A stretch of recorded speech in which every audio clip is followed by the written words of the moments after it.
आपने सुना होगा कि जिनके घर शीशे के बने होते हैं वो दूसरों के घरों पर पत्थर नहीं फेंका करते, लेकिन शायद पाकिस्तान और चाइना को ये बात समझ नहीं आती। दरअसल पैगंबर मोहम्मद पर मुस्लिम देशों के बाद अब चाइना भी भारत को ज्ञान दे रहा है।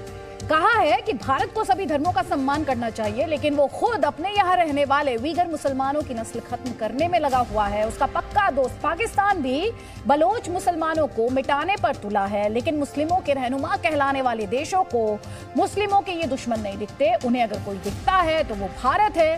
देशहित में आज हम आपको मुस्लिम देशों के इसी दोहरे रवैये पर ये स्पेशल रिपोर्ट दिखाएंगे।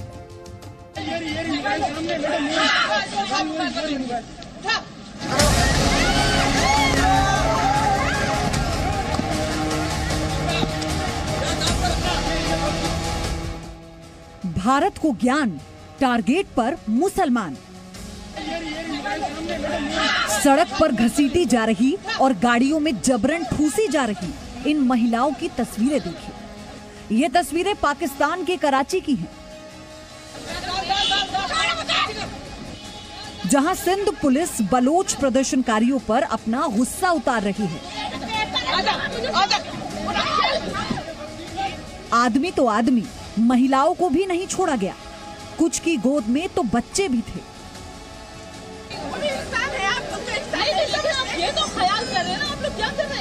लेकिन पुलिस ने कोई तरस नहीं दिखाया। बेसुध पड़ी इस महिला की तस्वीर बलोचों पर पाकिस्तान के अत्याचार की कहानी बयां करने के लिए काफी है। दरअसल ये लोग बलोच में लापता हो गए अपने करीबियों, रिश्तेदारों को ढूंढने, उन्हें लौटाने की मांग कर रहे थे। लेकिन सिंध पुलिस के लिए ये तो सिर्फ बलोच हैं, जिनकी कोई हैसियत नहीं। यहाँ पे हमें पुलिस ऑफिसर्स जो है कंटिन्यूसली धमकियाँ दे रहे हैं कि आप लोग चले जाएं, कुछ हो सकता है, यहाँ पे कुछ गैस वगैरह कुछ कर देंगे ये लोग।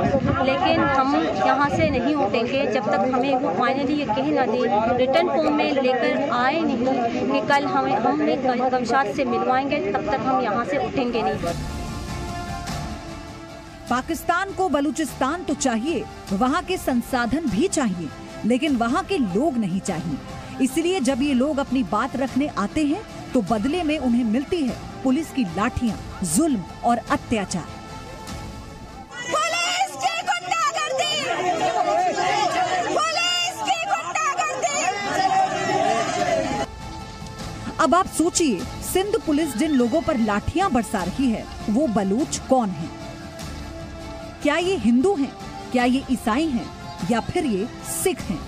नहीं, ये मुसलमान हैं, उतने ही जितने कि इमरान खान या शहबाज शरीफ हैं। लेकिन फिर भी पाकिस्तान अपने ही देश के मुसलमानों पर जुल्म करता है।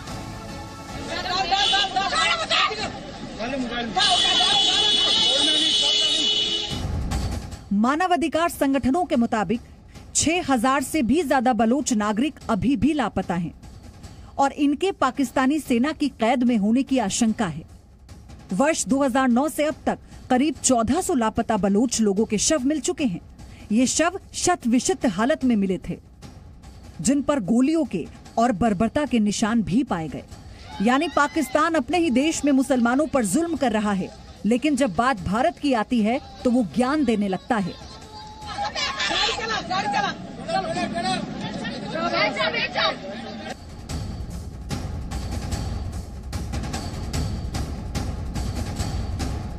अब मुस्लिमों के दुश्मन भारत को ज्ञान देंगे।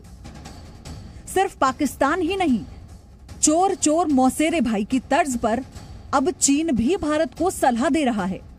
चीन का विदेश मंत्रालय सिखा रहा है कि भारत को अलग अलग धर्मों, सभ्यताओं और संस्कृतियों का सम्मान करना चाहिए। चीन वीगर मुसलमानों के साथ क्या कर रहा है, इसे दुनिया जानती है। अमेरिका, ब्रिटेन, कनाडा समेत कई पश्चिमी देश चीन पर वीगर मुसलमानों के नरसंहार का आरोप लगा चुके हैं। अलग अलग रिपोर्ट्स के मुताबिक आतंकवाद से लड़ाई के नाम पर चीन ने करीब 20 लाख मुसलमानों को अवैध तरीके से कैद कर रखा है। इन कैंपों में रहने वाले मुस्लिमों के साथ मारपीट, प्रताड़ना और महिलाओं के साथ गैंग रेप की खबरें भी सामने आती रहती हैं। यही नहीं, चीन वीगर मुसलमानों की संस्कृति बदलने की भी कोशिश कर रहा है। रिपोर्ट्स के मुताबिक चीन में पिछले 5 सालों में 16,000 से ज्यादा मस्जिदें तोड़ी जा चुकी हैं। वीगर मुस्लिम महिलाओं की जबरन नसबंदी कराई जा रही है। इतना ही नहीं, चीन मुस्लिमों को उनकी दाढ़ी कटवाने के लिए भी मजबूर कर रहा है। यानी जो चीन अपने देश में एक पूरे के पूरे समुदाय का नामो निशान मिटाना चाहता है, उसकी संस्कृति, भाषा और रहन सहन को बदल देना चाहता है, वो आज भारत को समरसता का पाठ पढ़ा रहा है।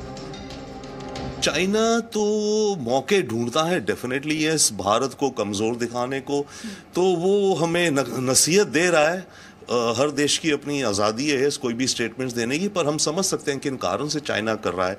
वो भारत की छवि और भारत के अंदर की जो हमारी सोशल फैब्रिक की जो स्टेबिलिटी है उसको डिस्टर्ब कराने का उसका ये प्रयास है। अब आप दुनिया के उन मुस्लिम देशों की कारस्तानी भी समझ लीजिए। भारत में एक विवादित बयान पर माफी की मांग करने वाले ये देश वीगर मुसलमानों के मुद्दे पर चुप्पी साध जाते हैं। आवाज उठाना तो दूर, ये देश वीगर मुस्लिमों पर चीन की नीतियों का यूएन में समर्थन तक कर चुके हैं।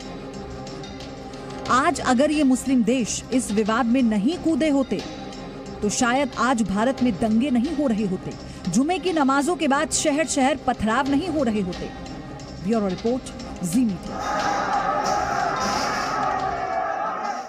Presenting B News app, available on Google Play and App Store. Download it now.